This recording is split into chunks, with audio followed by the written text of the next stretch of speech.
आज हम आपको एक गाय और इंसान के बच्चे का वाकया सुनाने वाले हैं।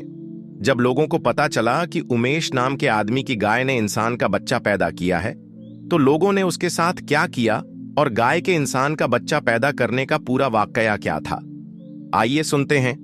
अगर आपने इस वीडियो को लाइक नहीं किया है तो इसे लाइक जरूर करें और चैनल को सब्सक्राइब करना बिल्कुल ना भूलें। ऐसी वीडियो बनाने में बहुत मेहनत लगती है, तो चैनल को सब्सक्राइब जरूर करें। मेरे प्यारे दोस्तों, आज से तकरीबन 7 साल पहले और अक्सर आज के वक्त में भी यह होता है कि डॉक्टरों की पूरी टीम गांव देहात में जाकर कैंप लगाती है ताकि लोगों का इलाज आसानी से किया जा सके। और आज की यह कहानी भी इसी तरह कैंप में गए एक डॉक्टर शरीफ ने बताई है। शरीफ डॉक्टर कहते हैं कि शाम का वक्त था, सर्दी बढ़ रही थी। यह अक्टूबर का महीना था। रात के वक्त वैसे भी ठंड थोड़ी बढ़ जाती है। हम लोग अपना कैंप समेटने लगे। पूरा दिन कैंप में लोगों को चेक कर करके हम सभी डॉक्टर्स थक गए थे। कैंप समेटा जा रहा था कि एक आदमी सामने से भागता हुआ हमारी तरफ आया। उस आदमी की हालत देखकर लग रहा था कि वह बहुत इमरजेंसी में है। मैंने उसे देखा तो फौरन ही उठकर खड़ा हो गया और पूछा, क्या बात है बाबा जी? मेरी बात सुनकर वह हाँप लगा और कहने लगा, जल्दी मेरे घर चलो, मेरे घर में बच्चा पैदा होने लगा है। मैं उसकी बात सुनकर ठहर गया था, क्योंकि हमारे पास जच्चा बच्चा वाला सामान भी नहीं था कि हम जाकर डिलीवरी या ऑपरेशन कर दें। तभी मैंने उससे सवाल किया कि तुम्हारी बीवी की उम्र क्या है? उसने कहा 30 साल। मैंने कहा, फिर तो तुम्हारी बीवी की डिलीवरी करना हमारे लिए मुश्किल होगा।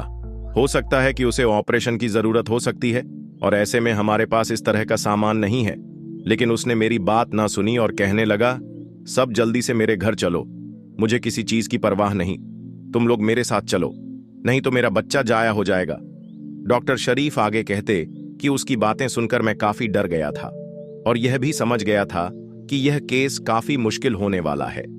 पर मैं यह नहीं जानता था कि केस मुश्किल होने के साथ साथ हमारे लिए हैरानी का बायस भी होगा। बहरहाल उस आदमी ने हम पर भरोसा किया, कहने लगा, आप मेरे साथ चलो। इसके बाद वह आगे आगे चलने लगा। हम लोग उसके पीछे पीछे अपना कुछ जरूरी सामान लेकर चल पड़े। मेरे साथ एक लेडी डॉक्टर भी थी। हमने तो यही समझा था कि इस आदमी की बीवी की यहां बच्चा पैदा होने लगा है, मगर जैसे ही हम लोग वहां उसके घर के दरवाजे पर पहुंचे तो उस आदमी की बीवी घर के बाहर ही खड़ी हमारा इंतजार कर रही थी। हम लोग पहुंचे तो वह औरत अपने शौहर को कहने लगी कि शुक्र है तुम जल्दी आ गए हो, माया की तो जान निकलने वाली है। डॉक्टर शरीफ कहते हैं, मैंने उस आदमी से पूछा, माया कौन है? तो उसने जो बात मुझे बताई, मेरे कदमों तले से ऐसा लगा जैसे जमीन निकल गई। वह बोला कि माँ, माया हमारी गाय है और आज वह एक बच्चा पैदा करने वाली है। मैं तो उसकी तरफ देखकर कुछ कह भी नहीं सकता था। शायद यह लोग अपनी गाय से बेपनाह मोहब्बत करते थे और मुझे यहां इसीलिए लाए थे कि उनकी गाय का बच्चा आसानी से पैदा हो सके। उस वक्त मेरा दिल चाहा कि मैं इसकी जी भर के बेइज्जती करूं, इसे बुरा भला कहूं कि यह हमें यहां क्यों बुलाकर लाया है। लेकिन मैं ऐसा कर नहीं सकता था। वह अपनी गाय की वजह से इतना ही परेशान था जितना लोग अपनी बीवी के मामले में होते हैं। सच पूछो तो मुझे अब उस आदमी पर गुस्सा नहीं बल्कि हंसी भी आ रही थी कि वह अपनी गाय को लेकर इतना संजीदा था और इतना परेशान भी था कि जैसे वह उसकी गाय नहीं बीवी है। खैर, हम लोगों ने कोई बात नहीं की और ना ही बुरा भला कहा, बल्कि मैंने उससे कहा कि तुम्हारी गाय का इलाज वैसा ही होगा जैसा इंसानों का होता है। तुम फिक्र नहीं करो, मेरी बात है, वरना मेरी बीवी मुझसे नाराज हो जाएगी। डॉक्टर शरीफ कहते हैं कि मेरी नजर अचानक बार बार उस आदमी की बीवी पर जा रही थी। ऐसा नहीं था कि मैं उसे किसी दूसरी या गलत नजर से देख रहा था, लेकिन वह मुझे बहुत पुरसरार सी लग रही थी। उसकी आंखों में अजीब सी शरारत और खवास थी। ऐसा लगता था कि वह कोई बात हम सबसे छुपा रही है, मगर किसी के सामने भी कहना नहीं चाहती। वह औरत बार बार हमारे आसपास मंडला रही थी। कभी कहती कि मेरी गाय को पानी पिला दो, तो कभी कहती कि इसे चारा खिला दो। मैं उसकी इन बातों से अंदाजा लगा पा रहा था कि गाय के बारे में वह भी बड़ी संजीदा थी। बिलखिरिया संगीत का बच्चा जन्म देने की बारी आई तो उस आदमी की बीवी फौरन भागकर एक कंबल ले आई। कंबल बड़ा खूबसूरत और नरम था। मैं उसे देखकर हैरान रह गया। मैंने पूछा, यह सब क्या है? तो उसकी बीवी बोली कि गाय जो अपना बच्चा जन्म देगी वह इसी पर आएगा, हम अपनी गाय के बच्चे को जमीन पर गिरने नहीं देंगे। मैं उसकी इन बातों से हैरान भी हो रहा था, लेकिन कुछ बोला नहीं। उस औरत ने गाय के आगे एक बेड रख दी और एक कंबल भी रख दिया। हम लोग तो यह सोच रहे थे कि यहां ज्यादा देर नहीं रुकना है, बस गाय बच्चा जन्म देगी और हम लोग चले जाएंगे। लेकिन ऐसा नहीं हुआ, क्योंकि अगले कुछ ही मिनटों में हम वह मनाजिर देखने लगे थे जो कि बहुत ही हैरान खून था। उस औरत ने चारपाई पर कंबल रखा और चारपाई गाय के आगे कर दी। हमने सोचा कि अभी शायद लिव में वक्त है, इसलिए क्यों ना अंदर बैठकर थोड़ा आराम कर लिया जाए, क्योंकि धीरे धीरे रात होती जा रही थी और मौसम भी ठंडा होने लगा था। अब हम उस आदमी के साथ जो हमें बुलाकर लाया था, उसके साथ उसके घर के आंगन से निकलकर अंदर कमरे में जाकर बैठ गए। अभी हमें बैठे हुए 11 से 15 मिनट ही हुए होंगे कि हमारे कानों में आवाज आई कि जल्दी आओ, गाय के बच्चा पैदा होने लगा है। शरीफ डॉक्टर कहते हैं कि हम लोग जब वहां गए तो जो कुछ हमने वहां देखा उसे देखकर हैरान रह गए, क्योंकि वहां कोई गाय का बच्चा तो था ही नहीं, बल्कि एक इंसान का बच्चा था जो गाय के पास रखा हुआ था। लेकिन उस बच्चे को देखकर यह बिल्कुल नहीं लग रहा था कि यह बच्चा अभी पैदा हुआ है। दोस्तों, अगर आपको वीडियो पसंद आ रही है तो चैनल को सब्सक्राइब करें। पहले तो मुझे समझ ही नहीं आया था कि यह बच्चा इंसानी है, मगर फिर जैसे ही हम लोगों ने गौर से आंखें झपक कर बार बार उसे देखा तो वाकई में वह एक इंसानी बच्चा ही था। हम सब लोग हैरान थे। मेरी हैरानी सबसे ज्यादा थी क्योंकि मैंने आज तक किसी जानवर को इंसान से प्यार करते भी नहीं देखा था। किसी पालतू जानवर को भी मैंने अपने घर में नहीं पाला था, लेकिन जो मंजर मेरे सामने था वह इतना हैरान कुन था कि अगर आप भी मेरे सामने होते तो आपको इस मंजर पर यकीन नहीं आता और आप अपनी अक्ल पर शक करने लगते। उस आदमी की बीवी आगे बढ़ गई। उसने खुशी खुशी उस बच्चे को कंबल में लपेट लिया और कहने लगी कि डॉक्टर साहब, अब बच्चे को कोई वैक्सीन या इंजेक्शन वगैरह लगा दो ताकि आगे आने वाले वक्त में वह बीमार ना हो। मैं उस औरत को बेयकीनी से देखने लगा, मगर उसके चेहरे पर कोई हैरत नहीं थी। जितने हैरान हम सब लोग थे, उस औरत में 1% भी हैरानी नहीं थी। लगता था जैसे कि इस औरत को यह सब पहले से पता था कि गाय के पेट से इंसानी बच्चा आने वाला है।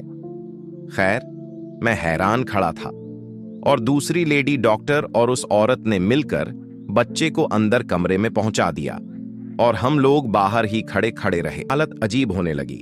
गाय की हालत इतनी अजीब होने लगी कि लोग भी डर गए थे। वह बदक लगी। गाय का इस कदर पागल होना हमें भी परेशान कर रहा था, जबकि वह आदमी जो हमें यहां लेकर आया था वह खुद भी हक्का बक्का खड़ा था।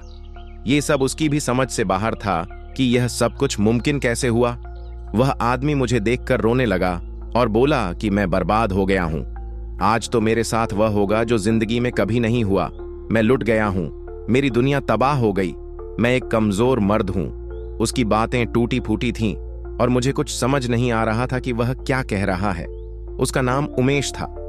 मैंने कहा, उमेश, क्या बात है? मैं समझ सकता हूं कि तुम्हारी गाय की तबीयत बिगड़ रही है, पर इसमें रोने वाली क्या बात है? मैं खुद हैरान था और उससे ठीक तरीके से बात नहीं कर पा रहा था। मुझे लगा कि शायद वह गाय की तबीयत के बारे में बात कर रहा है। कहने लगा कि नहीं, मैं अपनी गाय की वजह से परेशान नहीं हूं, बल्कि मुझे तो इस बच्चे ने लूट लिया। मुझे इस बच्चे ने कहीं का नहीं छोड़ा। वह आदमी अपने सर को पीटता एक तरफ बैठ गया था, जबकि मेरी तवज्जो सारी की सारी उस गाय की तरफ चली गई। ऐसा लग रहा था जैसे किसी ने गाय को बहुत ज्यादा मारा पीटा है, लेकिन मुझे उमेश ने बताया कि ऐसी बात नहीं है। दरअसल किस्सा बहुत मुख्तलिफ है।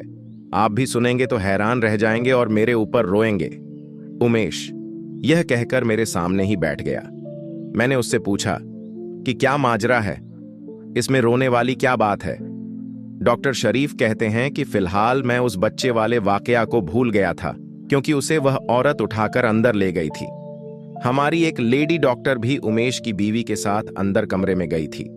मेरे दिल में यह इत्मीनान था कि मैं लेडी डॉक्टर सायरा से पूछकर सारी मालूमात हासिल कर लूंगा, क्योंकि हमें यह नहीं पता था कि अंदर क्या हुआ है। हम तो बस बाहर के हालात और वाकत को जानते थे। उमेश की आंखों से आंसू बहने लगे।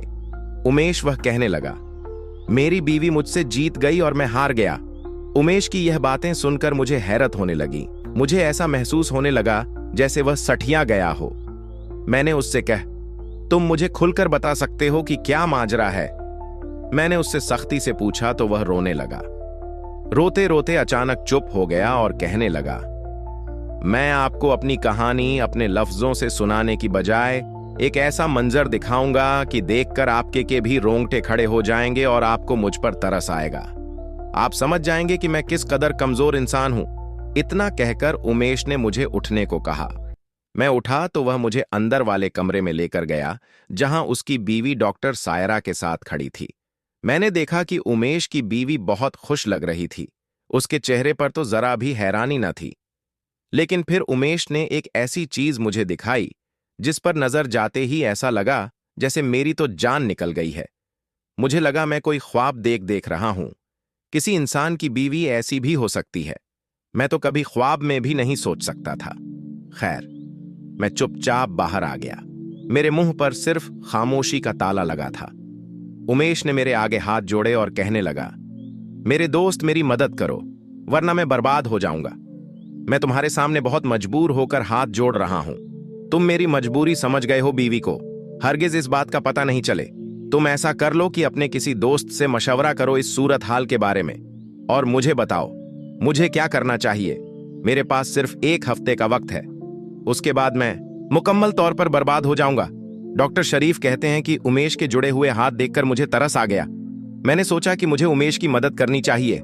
वह बहुत बड़ी मुसीबत में मुब्तला था।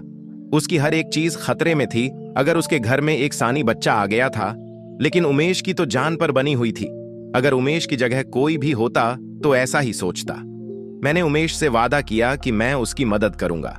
डॉक्टर सायरा जब कमरे से बाहर आई तो मैंने उन्हें भी सारी बात बता दी। मेरी बात सुनकर डॉक्टर सायरा को ज्यादा हैरत नहीं हुई थी। डॉक्टर सायरा ने वादा किया कि वह इस मामले में मेरी मदद जरूर करेंगे। लेकिन मैं और डॉक्टर सायरा अकेले कुछ नहीं कर सकते थे।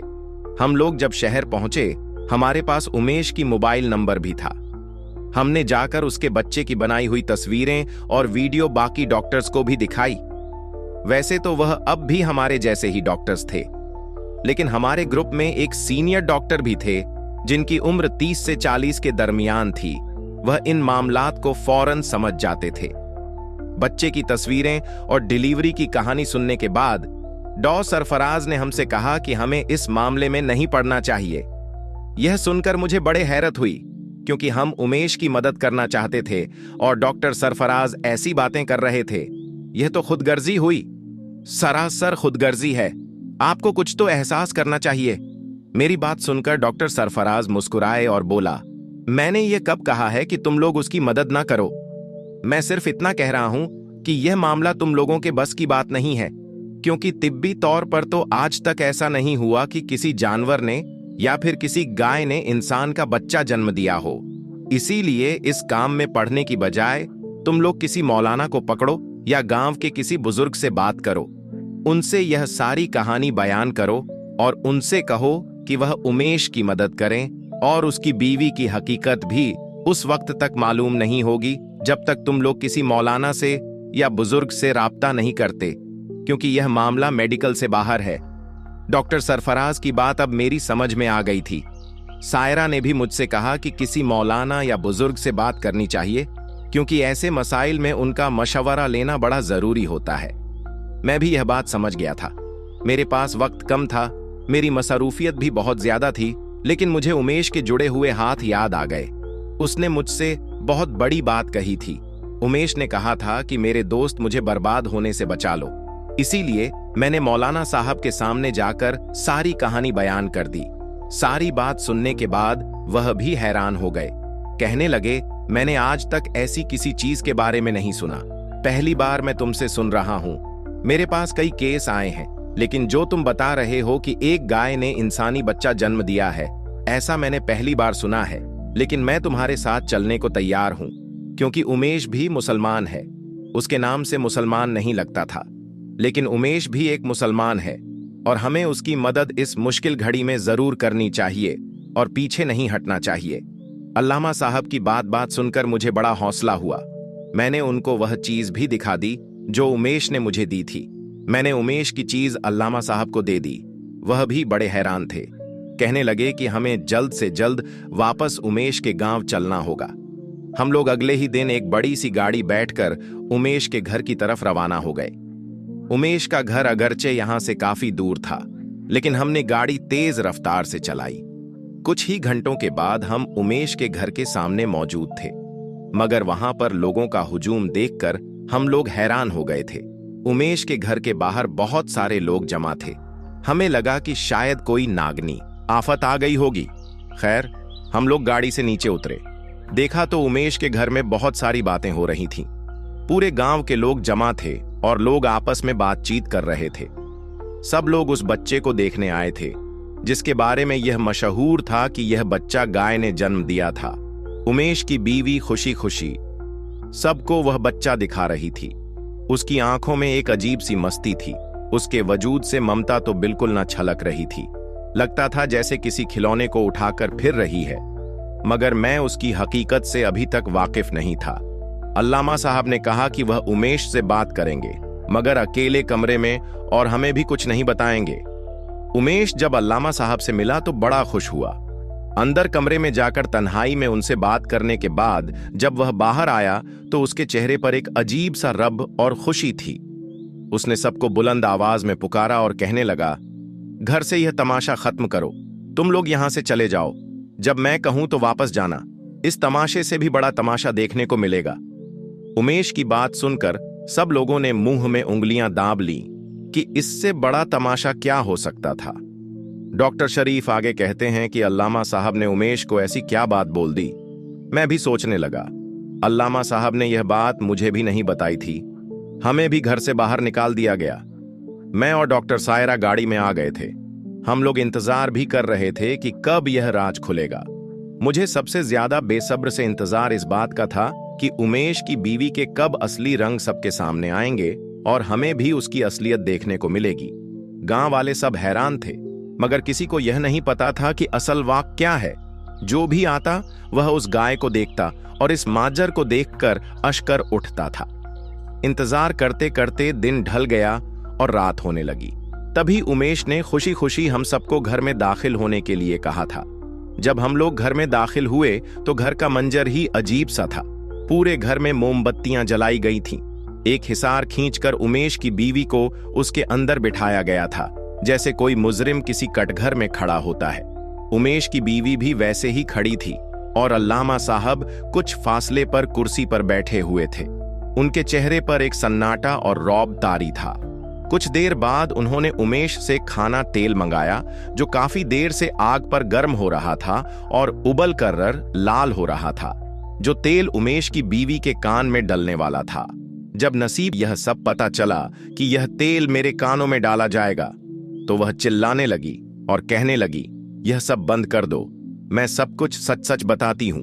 मौलवी साहब ने कहा, तू खुद अपने मुंह से यह सारी हकीकत अपने गांव वालों को बता दे, वरना तुझे अपने अंजाम तक पहुंचने से यहां कोई रोक नहीं सकेगा। अल्लामा साहब की इस बात सुनना को थी कि वह औरत हाथ जोड़कर माफी मांगने लगी और कहने लगी, मुझे माफ कर दो, मैं सब कुछ सच सच बताती हूं। आइंदा के बाद ऐसी बात मेरे मुंह से ना निकलेगी। मैं यह गांव छोड़कर चली जाऊंगी। उमेश की बीवी ऐसे गिड़गिड़ा रही थी जैसे उससे कोई बहुत बड़ा जुर्म हो गया हो। उसने अपने आंसू पछे और सबके सामने सर झुकाकर बोली, यह सच है कि मैं गुनहगार हूं। मुझसे बहुत बड़ी खता हो गई है। मैं उमेश की बीवी हूं। मैंने बहुत अरसा पहले इस्लाम कबूल किया था, मगर मैं दिल से गैर मुस्लिम थी और हमेशा रहूंगी। मैंने कभी इस्लाम कबूल नहीं किया। मैं उल्टा उमेश को भी अपनी मोहब्बत में फांस कर अपने मजहब की तरफ लाना चाहती थी। बस मेरे दिल में यही अरमान था कि उमेश किसी तरह से मेरे मजहब में आ जाए। शादी के बाद जब हमें पता चला कि हमें औलाद नहीं होगी, तो मैंने उमेश से कहा कि तुम मुझसे शर्त लगा लो, अगर गाय के पेट से इंसान का बच्चा पैदा हो तो तुम मेरे मजहब में दाखिल हो जाओगे। कुछ दिन तो उमेश इस बात पर बहस करता रहा कि यह बात मुमकिन ही नहीं है, मगर फिर मैंने कहा कि मान लो, अगर ऐसा हो जाए तो क्या तुम मेरे मजहब दाखिल हो जाओगे? उमेश ने कोई जवाब ना दिया, लेकिन फिर कुछ सोचकर कहा कि हां, मैं तुम्हारे मजहब में दाखिल हो जाऊंगा। शायद उमेश का भी ईमान कमजोर था। एक कमजोर लम्हे में मैंने उससे ये बात मनवा ली। फिर इसके बाद जब हमारी गाय पेट से हुई तो उमेश डॉक्टर्स को बुला लाया। मुझे मेरा मंसूबा टूटता हुआ नजर आया, लेकिन जब उमेश और ये डॉक्टर्स मेरे घर आए तो गाय का बच्चा होने में वक्त था।